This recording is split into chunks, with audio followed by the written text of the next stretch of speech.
Hello বন্ধু, cooking with অনুসুয়াতে আপনাদের অনেক অনেক স্বাগত। আমি আজকে চলে এসেছি ওলের ডাঁটা আর চিংড়ি দিয়ে খুব কম মশলায় গ্রাম বাংলার অতি সুস্বাদু রান্নার রেসিপি নিয়ে শেয়ার করব বলে। আশা করছি ভালো লাগবে। যদি ভালো লাগে লাইক কমেন্ট শেয়ার সাবস্ক্রাইব করে পাশে থাকার অনুরোধ রইল। তো চলুন শুরু করেই। প্রথমে আমি এখানে পর্যাপ্ত পরিমাণে জল গরম করার জন্য ওভেন অন করে বসিয়ে দিয়েছি। এখন ওলের ডাঁটা নিয়ে নিয়েছি 500 গ্রাম ওজনের। এখন এটাকে খোসা ছাড়িয়ে পরিষ্কার করে টুকরো করে ধুয়ে জল ছড়িয়ে নিয়েছি। এখন জলটা ভালো মতো গরম হয়ে এলে এর মধ্যে দিয়ে দিচ্ছি এই টুকরো করে নেওয়া ওলের ডাঁটাগুলো। এখন এগুলোকে সেদ্ধ করার জন্য 10 মিনিটের জন্য দিয়ে দিলাম ঢাকা দিয়ে। এবার ঢাকনা দিয়ে 10 মিনিট ছেড়ে দিলাম হাই ফ্লেম করে। এখন 10 মিনিট পর হয়ে গেছে সেদ্ধ। এখন এগুলোকে দেখুন এরকমটা হয়েছে দেখতে, জল থেকে জলের মধ্যে কষ বেরিয়ে গেছে। তো এখন এগুলোকে নামিয়ে ভালো করে ধুয়ে জল ঝরিয়ে নেব। তো এখন এগুলোকে নামিয়ে ধুয়ে নিই। তখন নামিয়ে নিচ্ছি। তো দেখুন ভালো করে ধুয়ে নেবার পরে এরকমটা দেখতে হয়েছে। তো এখন চলুন দেখে নিই এর সঙ্গে আর কি কি দিয়ে রান্না করছি। এখানে নিয়েছি একটা আলু খোসা সমেত পাতলা করে কেটে নিয়েছি, আর বেশ কিছু 15-16টা মতো কাঁঠালের বীজ, আর নিয়েছি এখানে 3টে পটলের কুচি। এখানে নিয়ে নিয়েছি 100 গ্রাম দেশি চিংড়ি মাছ, আর এটা ধুয়ে পরিষ্কার করে রেখে দিয়েছি। এখন ওভেন অন করে পাত্র বসিয়ে ভালো করে গরম করে নিয়ে এর মধ্যে দিয়ে দিচ্ছি 5 চামচ মানে 5 দশন মতো সর্ষের তেল। এখন ভালো মতো গরম হয়ে গেলে এর মধ্যে দিয়ে দিচ্ছি পটলের টুকরোগুলোকে দিয়ে ভালো করে এখন ভেজে নিতে হবে। তো আমি এখন ভেজে নিই। তাছাড়া আমি এই রান্নাটা নিরামিষ করে প্রথমে করে নেব, তারপরে করে নেব আমিষভাবে, পরে চিংড়ি মাছ দিয়ে করব, যাতে নিরামিষ যারা খায় তারাও খেতে পারবে, আমিষ যারা খায় তারাও খেতে পারবে। তো এখন পটলের টুকরো আলুর টুকরোগুলোকে দিয়ে 1 চামচ লবণ 1 চামচ হলুদ গুঁড়ো দিয়ে ভালো করে ভেজে নিতে হবে লাল লাল করে। তো দেখুন আমি এইভাবে ভেজে নিয়েছি লাল লাল করে। এখানে সমস্ত কিছু কিন্তু 80% সেদ্ধ হয়ে যায়। এখন গুঁড়ো মশলা দিচ্ছি। এর জন্য দিচ্ছি জিরে গুঁড়ো 1 চামচ, আর দিচ্ছি আদা বাটা বড় চামচের 1 চামচ। তো দিয়ে ভালো করে আদা বাটার গন্ধটা যতক্ষণ না যাচ্ছে ততক্ষণ ভালো করে কষিয়ে ভেজে নিতে হবে। তখন ভাজা হয়ে গেছে। এবারে দিয়ে দিচ্ছি এখানে 6-7টা মতো কাঁচা লঙ্কা বাটা।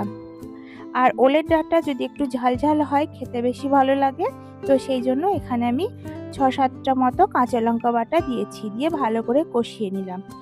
এখন সমস্ত মশলা কষানো হয়ে গেলে যে সেদ্ধ করে নেওয়া ওলের ডাঁটাগুলো ছিল ওগুলো দিয়ে দিয়েছি। এবার দিচ্ছি 1 চামচ হলুদ গুঁড়ো 1 চামচ লবণ।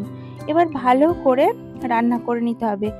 আর এই ওলের ডাঁটায় যেহেতু অনেকটাই জল রয়ে গেছে, মানে এটাকে যদিও জল ছড়িয়ে নিয়েছি তাহলেও এর মধ্যে অনেকটাই জল রয়ে গেছে। তো এই জল থেকেই পুরো রান্নাটা হয়ে যাবে। তো দেখুন জলটা বেরিয়ে গেছে নাড়তে নাড়তে। তখন ঢাকা দিয়ে দিলাম। ঢাকা দিয়ে একদম বেশ 10 মিনিট মতো ছেড়ে দিলাম। এবার ঢাকনা খুলে দেখুন পুরোটাই সেদ্ধ হয়ে যাবে, আর সেই সঙ্গে জলটাও অনেকটাই শুকিয়ে যাবে। আর ভালো করে নাড়াচাড়া করে এটাকে ভাজতে হবে। যখন এরকমটা হয়ে যাবে তখন দেওয়া হবে এখানে 2 চামচ সাদা সর্ষে বাটা। সাদা সর্ষে বাটা কিন্তু তেতো হয় না, কষ হয় না, আর এটা দিলে বেশি স্বাদ হয় এই ওলের ডাঁটার। তো এই কারণে সাদা সর্ষে দিয়েই রান্না করবেন, দেখবেন বেশি মজার হবে। স্বাদের জন্য এখানে চিনি গুঁড়ো দিয়ে দিচ্ছি 1 চামচ।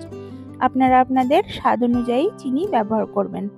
এখন চিনি দেবার পরে ভালো করে সর্ষের সঙ্গে চিনি দিয়ে একদম অনেকক্ষণ ধরে ভাজতে হবে, যতক্ষণ না শুকনো হচ্ছে।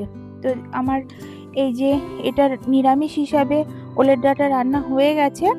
এখন এটাকে নামিয়ে অন্য একটা পাত্রের মধ্যে ঢেলে নিতে হবে। যারা নিরামিষ খাবেন এইভাবে করে খাবেন, দেখবেন ভালো লাগবে। আর আমি এরপরে এটাকেই আবার আমিষ হিসাবে রান্না করে নেব। তো আমার বাড়ির যেহেতু একজন সদস্য নিরামিষ খায়, সেই জন্য কিছুটা তুলে রেখে মাছে দিয়ে এবার আমিষটা করে ফেলছি।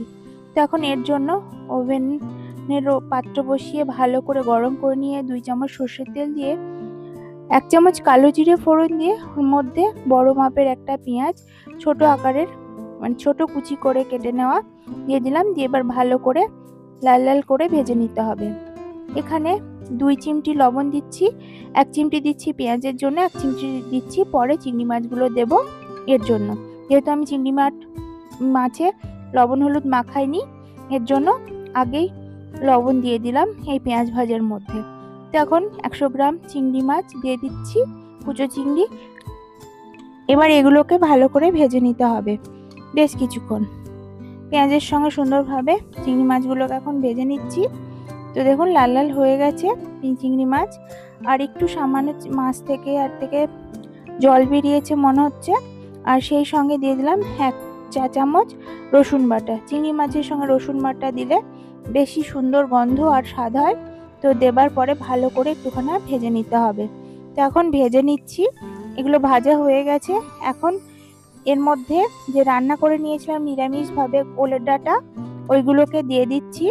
দিয়ে এবার ভালো করে মিশিয়ে যতক্ষণ না একদম শুকনো হচ্ছে ততক্ষণ নাড়াচাড়া করে ভেজে নিতে হবে। তো আমি এখন ভেজে নিচ্ছি। দেখুন অনেকটাই জল শুকিয়ে গেছে। তো আমার এই চিংড়ি মাছ দিয়ে ওলের ডাঁটা অলমোস্ট রেডি হয়ে গেছে। তো এখন নামিয়ে নেব। আর গরম গরম ভাতের সঙ্গে এই চিংড়ি মাছ দিয়ে ওলের ডাঁটা একদম অমৃত স্বাদের লাগে। আশা করছি ভালো লেগেছে। যদি ভালো লাগে তাহলে বাড়িতে অবশ্যই বানিয়ে ফেলবেন আর আমাকে জানাবেন কেমন লাগলো। যদি ভালো লাগে লাইক কমেন্ট শেয়ার সাবস্ক্রাইব করে পাশে থাকার অনুরোধ রইল। যদি নাও ভালো লাগে একটা উপদেশ হিসাবে কমেন্ট করে যাবেন। নতুন আর একটা রান্নার রেসিপির সঙ্গে আবারও দেখা হচ্ছে বন্ধু। ততক্ষণে দেখতে থাকুন, আমার সঙ্গে থাকুন। ধন্যবাদ।